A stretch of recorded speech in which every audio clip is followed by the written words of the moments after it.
चलिए आज हम लोग शुरू करते हैं क्लास 10th में हिंदी। मैंने फर्स्ट टाइम हिंदी शुरू किया है। वर्ग 10वीं है, पार्ट 1 है श्रम विभाजन और जाति प्रथा। श्रम का मतलब होता है कि मजदूरी या मजदूर। विभाजन मतलब बांटना होता है। जाति प्रथा जो हमारे भारत में जाति प्रथा का रूप देखने को मिलता है, विभिन्न संप्रदाय के लोग रहते हैं, उनके आधार पर कैसे लोग बट जाते हैं। यह मुख्य रूप से क्या है? यह निबंध है। यह मुख्य रूप से यह जो है ना गद्य खंड में पढ़ रहे हैं। गद्य खंड में जो है ना वो प्रथम पाठ श्रम विभाजन और जाति प्रथा है। यह जो है निबंध है। यह बहुत बार पूछा है कि श्रम विभाजन और जाति प्रथा क्या है? कविता है, कहानी है, निबंध है, साक्षात्कार है। तो हम लोग इसमें टिक मारेंगे निबंध। इसमें जो लेखक के परिचय है उनके बारे में आज जानेंगे और इसका जो संक्षिप्त विवरण है हम उसके बारे में जानेंगे कि इस पाठ का कहने का मकसद क्या है, इससे हमें क्या सीख मिलती है। तो पहले है लेखक का नाम है डॉक्टर भीमराव अंबेडकर। लेखक का नाम डॉक्टर भीमराव अंबेडकर है। जन्म 14 अप्रैल 1891 महू मध्य प्रदेश में। यह भी क्वेश्चन पूछा है कि डॉक्टर भीमराव अंबेडकर का जन्म कहाँ हुआ था? तो महू मध्य प्रदेश में हुआ था, क्योंकि वहां पर दलितों का वहां बहुलता है। वहां दलितों का क्या है? बहुलता है। जन्म 14 अप्रैल 1851 महू मध्य प्रदेश। माता का नाम था भीमाबाई, पिता का नाम था रामजी मालूजी, पत्नी का नाम था रामाबाई। इनका 9 वर्ष की उम्र में शादी हो गया था। किन से? भीमराव अंबेडकर का। यह भी इनका शादी हो गया था 15 वर्ष के उम्र में 1906 में, जब यह 5वीं क्लास में पढ़ते थे। ध्यान दीजिएगा, 5वीं क्लास में पढ़ते थे। यह किस जाति से बिलोंग करते हैं, यानी किस जाति से संबंधित है? तो हरिजन होंगे या दलित। इन्होंने आगे चलकर जाति बदल दिया। आगे चलकर उन्होंने जाति जो परिवर्तन किया, मतलब जो जाति को अपनाया वह बौद्ध धर्म था। कौन सा धर्म था? बौद्ध धर्म।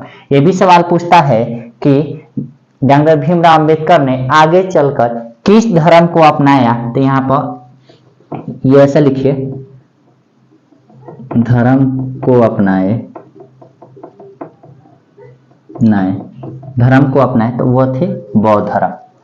उन शिक्षा प्रोत्साहन, मतलब किसने कहा कि आपको ना उन शिक्षा के लिए दूसरे जगह जाना चाहिए? तो बड़ौदा के जो महाराज थे वो नरेश जी के कहने पर उन्होंने शिक्षा प्राप्त करने के लिए कहाँ गए? तो अमेरिका और लंदन गए। अमेरिका और लंदन गए। यह अल्प विराम है, यह ध्यान देना है। हिंदी में सबसे जो रखते हैं चिन्ह मायने रखते हैं। प्रेरक व्यक्ति जिसको हमें जीवन पर ज्यादा प्रभाव है, हम उनकी बातों का ज्यादा प्रभाव हमारे ऊपर है, तो वो ज्यादा थे, वह बुद्ध थे, कबीर थे और ज्योतिबा फुले थे।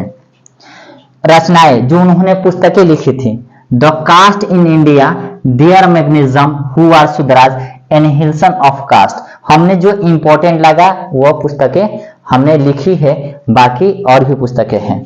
टोटल पुस्तकें जो उन्होंने लिखी है वह 21 है।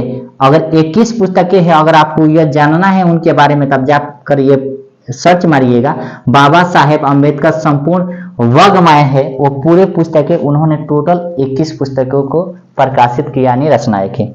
हिंदी अनुवाद, यह जो है श्रम विभाजन और जाति प्रथा, यह हिंदी में नहीं है, यह अंग्रेजी में है। इसे अनुवाद किया है ललई सिंह यादव ने। किसने किया है? ललई सिंह यादव ने। कब किया है? तो बात उस वक्त की है जब भीमराव अंबेडकर साहब जाति तोड़ मंडल लाहौर में आयोजित हुआ था, वहां उसे कहना था। 1936 की बात है, जब हमारा देश का बंटवारा नहीं हुआ था, लेकिन किसी कारणवश वहां उस आयोजन नहीं हो सका, जिसके कारण इन्होंने इसे पढ़ा नहीं, और जब पढ़ा नहीं तो इन्हें बुक के रूप में यानी किताब के रूप में इन्होंने लिख दिया और इन्हीं से वो अनुवाद किए गए। कौन अनुवाद किए हैं? तो ललई सिंह यादव ने। यह मुख्य रूप से भाषण है। एनिहिलेशन ऑफ कास्ट मुख्य रूप से क्या है? भाषण है जो 1936 में लाहौर में देने थे। पुस्तक का जिसने श्रम विभाजन, पुस्तक का नाम जिससे श्रम विभाजन और जाति प्रथा लिया गया है, द एनहिलेशन ऑफ कास्ट। मुख्य रूप से इस पाठ में जो सारांश है वह है जाति के आधार पर कोई काम को बांट देना, जबकि ऐसा नहीं होना चाहिए। आप समझिए कि कोई टीचर है, कोई शिक्षक है, तो शिक्षक के पास गुण है कि वह पढ़ाना है, लेकिन वह जाति उसका अलग है। अगर उसके जाति के आधार पर हम काम देंगे तो फिर तो यह अच्छा नहीं है, यह तो रूढ़िवादी हो गया। और रूढ़िवादी समाज में मतलब लोग ऐसे ही सोचते हैं कि इसको यह काम करना चाहिए, उसको वह काम करने। बड़े कास्ट के लोग समझते हैं कि ये वाला काम मेरे लिए अच्छा है, छोटे वाला समझते हैं कि ये नहीं। जाति के आधार पर आप किसी भी काम को बांट नहीं सकते हैं। आप उसके गुण के आधार पर काम दीजिए, चाहे वह जाति